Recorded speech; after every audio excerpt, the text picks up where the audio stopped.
Գրող հրապարակախոս Ռուզան Ասատրյանը գրում է. Կարևոր, շատ անհրաժեշտ թեմա է։ Բարենորոգման խնդիր ունենք ազգովի։ Այո, եկեղեցին բարենորոգման խնդիր ունի և պետք չէ դրանից ոչ խուսափել և ոչ էլ վիրավորվել։ Սակայն անկեղծ լինենք։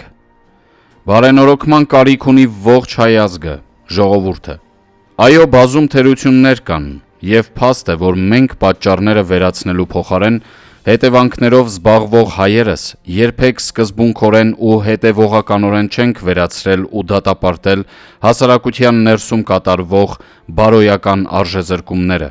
խստագույն պատժի ենթարկելով այն անձանց, ովքեր իրենց արտոնյալ կարգավիճակ շնորհելով կատարել են սահմռկեցուցիչ հանցանքներ և հասարակության աչքի առաջ անպատիժ մնացել, իրենց պարսավելի և հանցագործ արարքները օրինակ դարձնելով գոտկատեղից մինչև ներքև մտածողների համար։ Զորօրինակ, մահապատժի կամ ցմահ բանտարկության ենթարկվեցին Վազգեն Սարգսյանի անվան ռազմական ինստիտուտի ղեկավարների այն 4 տղաները, ովքեր իրենց պահվածքը քննադատող իրենց ընկերոջը դաժանորեն սպանելուց հետո կախել էին ծառից որպես ինքնասպանություն։ Այս մասին ժամանակին հանդես եմ եկել գրական թերթում ծավալուն հոդվածով, կամ մի խումբ դուրս պրծուկներ մոր աչքի առաջ սպանել էին պարկեշտ գիտնականին, դոկտոր պրոֆեսոր Փարանձե Մեյթիխանյանի ամուսնուն բարձր արագությամբ մեքենաների միջով անցնող պատանիներին քաղաքավարի զգուշացնելու համար։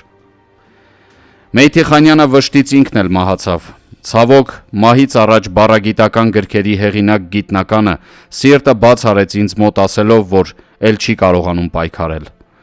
Ինչու տեր չենք կանգնում հասարակության դեմք ու օրինակ ներկայացնող անհատներին։ Ուր է լավագույն օրինակը։ Հասարակությունը դատապարտեց Հարսնաքար համալիրի մոտ ավտոմեքենան կայանող ռազմական բժշկին ոտքի տակ սպանող հանցագործներին։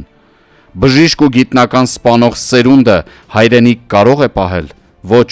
երբեք չհավատաք։ Նրանց փողատեր պապաները հաստատ մի հիվանդություն կնիկված ներկայացրած կլինեն, իսկ նրանց փոխարեն շնչառական արատ ունեցող զինվորը Լուսակերտում, եթե չեմ սխալվում, շարային քայլի ժամանակ մահանում է։ Որ անբարոյականն է ներկրում թմրադեղեր, իր սիրուհու պարանոցը ադամանդներով զարդարելու համար։ Ով իր աշխատասենյակում նստած arczepiskopos Պոզապալյանին քարով սպանեց, և ինչու, ինչ գիտեր նա, որ չպետք է իմանար։ Հասարակությունը դատապարտեց հանցագործին։ Հոկտեմբերի 27-ից մինչև իրենց աշխատասենյակներում և առանձնատներում սպանված արժեքավոր ինֆորմացիաների տիրապետող անհատների գործերն ինչու գրվեցին սառույցների վրա։ Ավելին, 2-3 տարեկան երեխաների առևանգում սպանություններին ինչ անուն տաս։ Սերնդի արժեզրկում։ Միթե դիմանում ենք եռաբլուրի տղաների սաստող հայացքներին։ Չեմ ուզում շատ խորանալ, բայց չգրել չեմ կարող։ Անթիվ, անհամար, անընդունելի բարքեր արատավորեցին մեր ազգընտիր տեսակը։ Այն այսօր էլ շարունակվում է։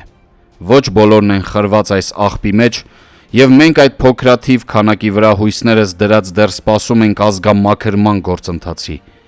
Ինչպիսին հասարակությունն է, այդպիսին էլ եկեղեցին։ Սա շատ ծավալուն թեմա է և ասելիք շատ կա։ Մենք ազգովի պետք է տեր լինենք մեր բարոյական արժեքներին, վերափոխվենք հոգով և մարմնով, գնանք ազգային բարեփոխման հանուն մեր վաղվա սերնդի։ Լսում ես, ժողովուրդ։ Ներկայացրածս ընդամենը հյուլե է եղածից։